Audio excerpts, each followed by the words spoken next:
रावण के अत्याचारों से त्रस्त हुई पृथ्वी पहुंची देवताओं के पास। श्री राम रंगमंच पर रामलीला का हुआ मंचन। 131वां राष्ट्रीय दशहरा मेला 2024।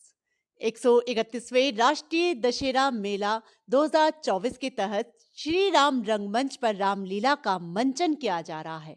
गुरुवार की रात कलाकारों ने रावण तपस्या, मेघनाद दिग्विजय, रावण के अत्याचार, पृथ्वी पुकार, मनु शत्रुपा के प्रसंगों का मंचन किया। श्री श्यामा श्याम लीला संस्थान के कलाकारों ने अपने अभिनय से दर्शकों को भाव विभोर कर दिया। दूसरे दिन श्री राम रंगमंच पर आरती के बाद मंचन शुरू हुआ। विधानसभा सभापति और विधायक संदीप शर्मा, मेला समिति अध्यक्ष विवेक राजवंशी, मेला अधिकारी जवाहरलाल जैन, अतिरिक्त मेला अधिकारी महेश कुमार गोयल, मेला प्रभारी महावीर सिंह सिसोदिया, अधिशासी अभियंता प्रकाश चंद्र शर्मा, मेला समिति सदस्य सोनू धाकड़, विजय लक्ष्मी ने भगवान लक्ष्मी नारायण के प्रतिरूप की आरती कर दूसरे दिन रामलीला का शुभारंभ किया।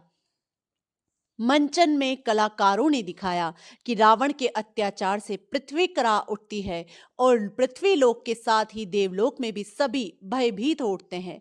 सभी देवी देवता तथा गो रूप में पृथ्वी एक साथ ब्रह्मा जी के पास पहुंचते हैं और वंदना करते हैं। आकाशवाणी होती है कि अयोध्या में राजा दशरथ के घर भगवान राम का जन्म होगा और आप सभी को रावण के अत्याचारों से छुटकारा मिलेगा। सभी प्रसन्न होकर अपने अपने स्थान को लौट जाते हैं। इससे पहले रावण द्वारा शिव की तपस्या और चंद्रहास प्राप्ति की प्रभावशाली प्रस्तुति दी गई। ब्रह्मा जी से वरदान प्राप्त करने के दृश्य ने दर्शकों को मंत्रमुग्ध कर दिया।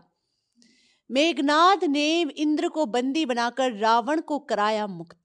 रामलीला में देवराज इंद्र और रावण के बलशाली पुत्र मेघनाद के बीच भीषण संग्राम का मंचन किया गया। इस युद्ध में मेघनाद छल से देवराज इंद्र को बंदी बना लेता है। इसके बाद अपने पिता को इंद्र की कैद से भी छुड़ा लेता है।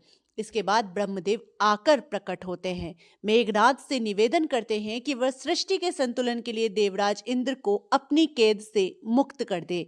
इस पर मेघनाद ब्रह्मदेव की बात मानकर इंद्र को मुक्त कर देता है, लेकिन उसके बदले वो उनसे अमरता का वरदान मांगता है।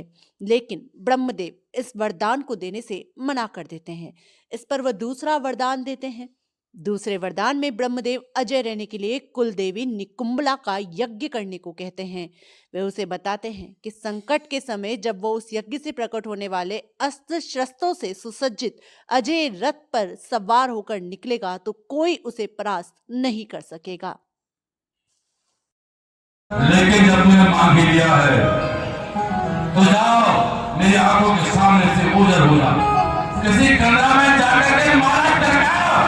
जब कहीं राज स्थापित करूंगा तो तुझे बर्मा ले जाएगा। जो करना है आप आयन करूंगा। कितना विशाल आकार, इसको मानना चाहिए था निरासन, लेकिन मांगना निरासन। तो जाओ, मुझे इससे बहुत आशा थी। आशा को निराशा में परिवर्तित कर दिया इसने। और एक दूसरा, जिसके घर से काटता ही आकाश पृथ्वी मौन है और मैं भी जगत का भी हूं, फिर मुझसे बढ़कर